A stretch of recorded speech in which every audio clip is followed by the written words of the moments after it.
Well, good morning, everybody, and happy Sunday to you. This is Country Cuz with the Sunday Report this morning, and today's Palm Sunday, so we're getting close to Easter here. Won't be long. Also, this evening is a full moon, so get out and check it out if you can. We got thunderstorms coming at us today, but yesterday was pretty. I've been out working in the garden all week. Getting it ready to plant. I'm not going to plant yet, it's still a little early. But what we're going to be doing this morning is a demonstration, what I call playing inside the mix with the band. I know I've got the band here, but I got my guitar, got my lap steel behind me. What I'm going to do is turn around here with my ditto looper, and I'm going to create a looping track, and then I'm going to demonstrate playing the steel guitar, my lap steel over the top of it, and I'm going to be playing in the key of D today. And country style, it's going to go from D, then to A, no, a D, then a G, to A.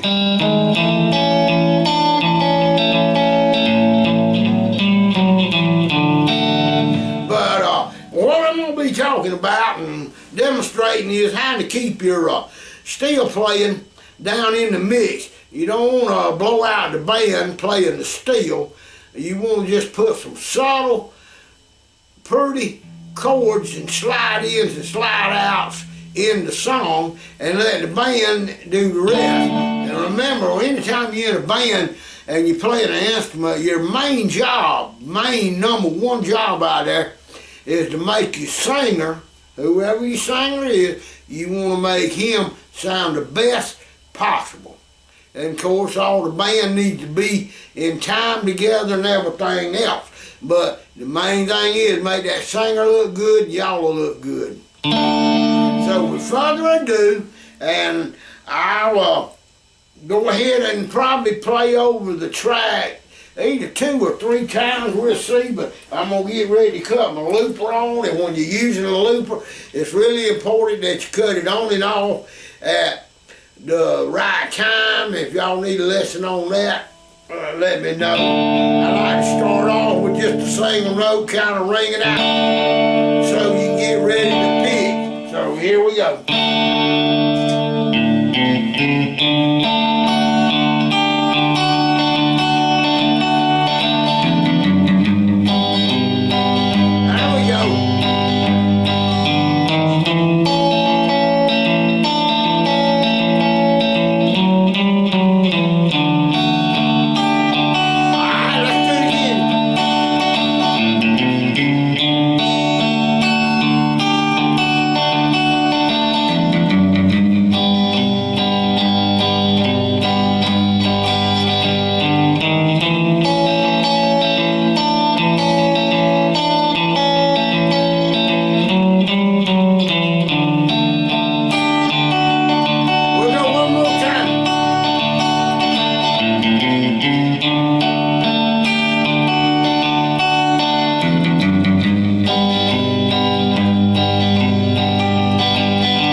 it. I've tried not to play the lead part on lap steel. Let the guitar do the lead and just put some little light fill-ins, and you ain't got to do as much as I do. You can keep it real slow, just a little slide in, and when the listener is listening on the radio or on the recording or whatever, them little bitty licks, they draw your ear in pretty quick, because you know you've been listening to a lot of singers, and especially old Hank Williams song when Don Helms was playing that old Gibson lap steel or steel guitar. It didn't have pedals on it back then, so it was like a lap steel that was on a frame, but he would slide up and down into it, and boy, that right there, when you heard him kick off a song and play, you knew Hank Williams Sr. was fixing to come on and sing, without a doubt.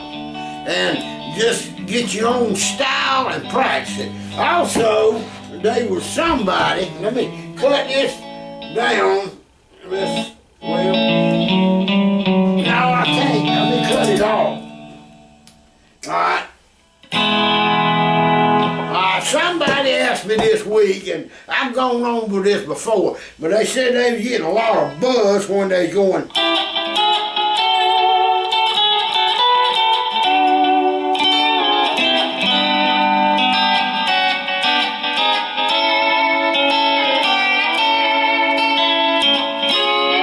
In other words, when they lifted that bar up,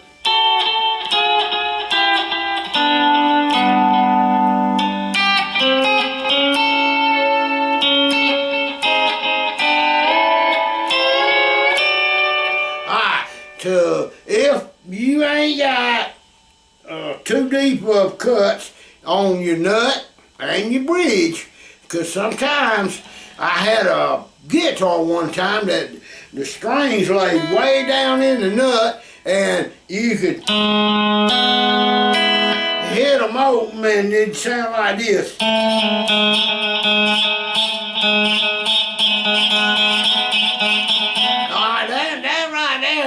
The only way to correct that is either cut down your nut and re-slide it, or either replace it, because you don't want the strings laying down in the V like this to vibrate. You want them up, kind of. As a matter of fact, I like mine where they on top, where I can slide it like that without it going home like that. Alright, another thing is, remember, I told you about your dragon fingers. I never ever let them not come down on the strings first.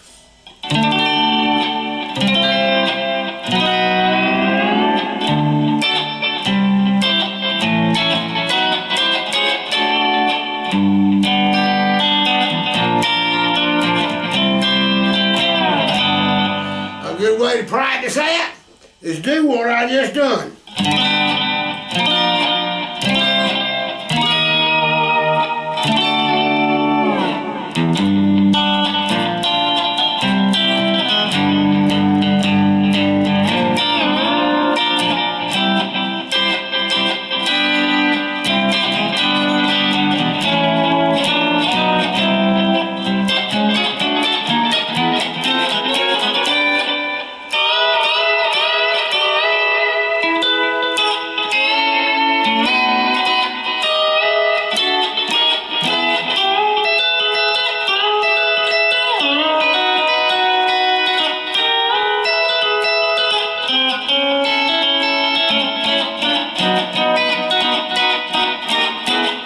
I'm lifting my bar.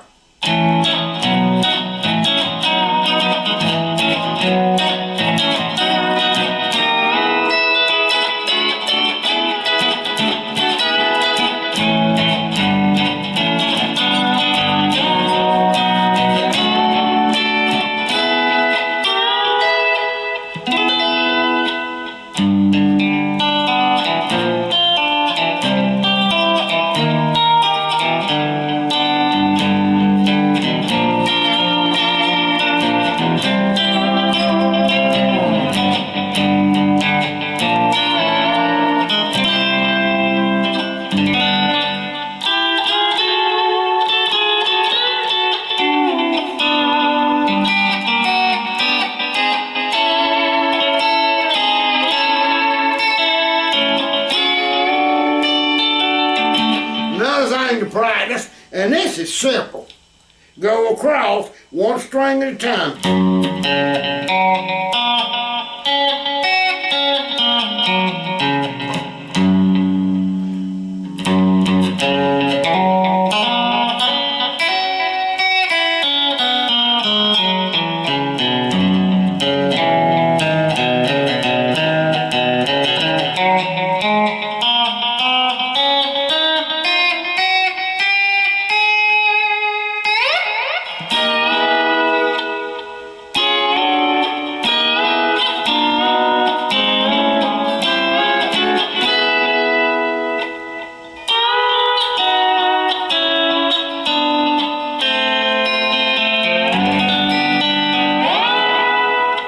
But practice your moves. But if you're having trouble with them buzzing when you're playing it over,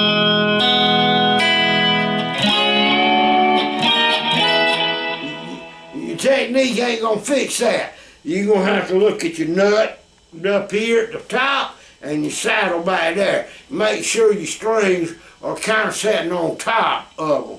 Because if they sitting down in the groove in that beat, they gonna grab a buzz, I guarantee.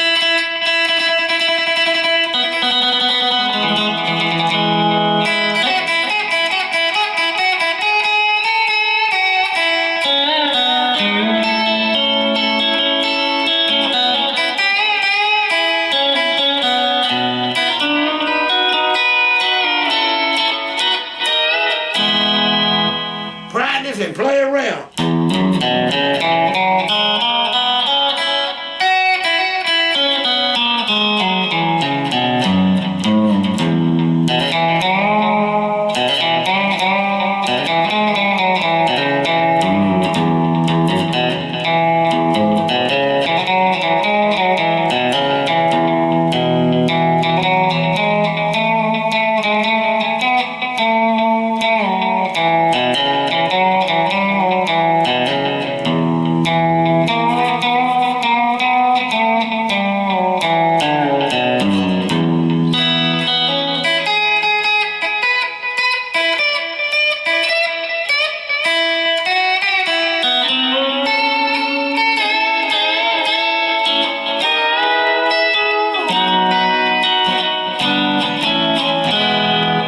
And try to make whatever you're playing around with, make it musical, make a melody.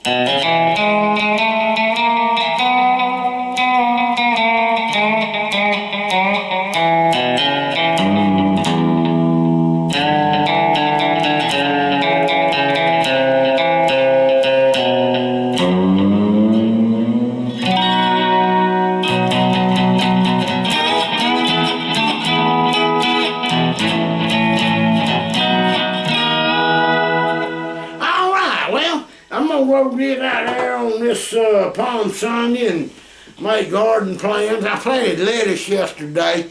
I'm not planting no peppers. I got peppers propagating, and I bought me a heat mat. This is day number either 4 or 5, and they ain't come up yet. So it said about 10 weeks. So I'm like, wow.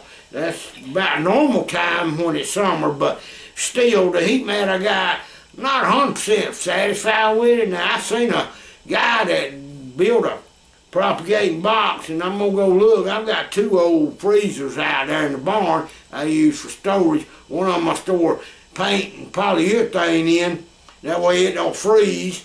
And then the other one I just made into a 2 box, but it was a big chest freezer, but I turned it up right and built rats in it. But you know what? I'm thinking I might do that method of building that hot propagating box. That guy propagated peppers, he said, in 4 days. Now, I find that hard to believe, but I saw it.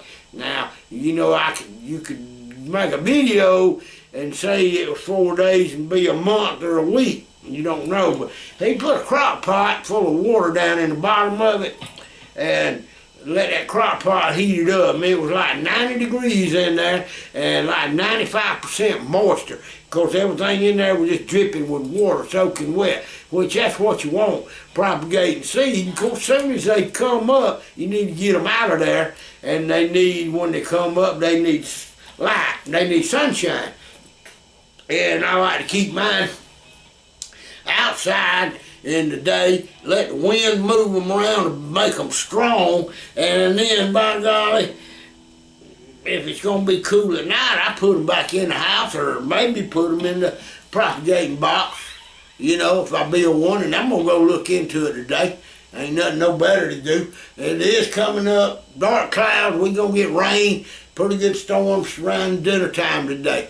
So y'all keep your fingers crossed we don't have no more tornadoes. We had several people killed the first of this week, and also we had 20-something tornadoes touched down across Louisiana, Alabama, and Georgia here. And weather's been really bad. One of my 5-gallon buckets I had out there ended up on the other side of my field.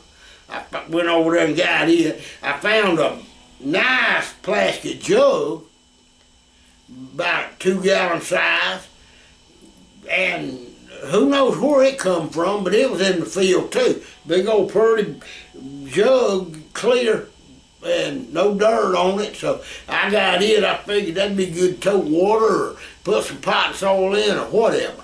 All right, y'all have a great day out there, and happy Palm Sunday to you today. And I hope everyone out there stays safe. If you're not subscribed to my channel here, go right down there to that little square box and click on it. We got more fun coming your way. And let's get out there and play some music, people.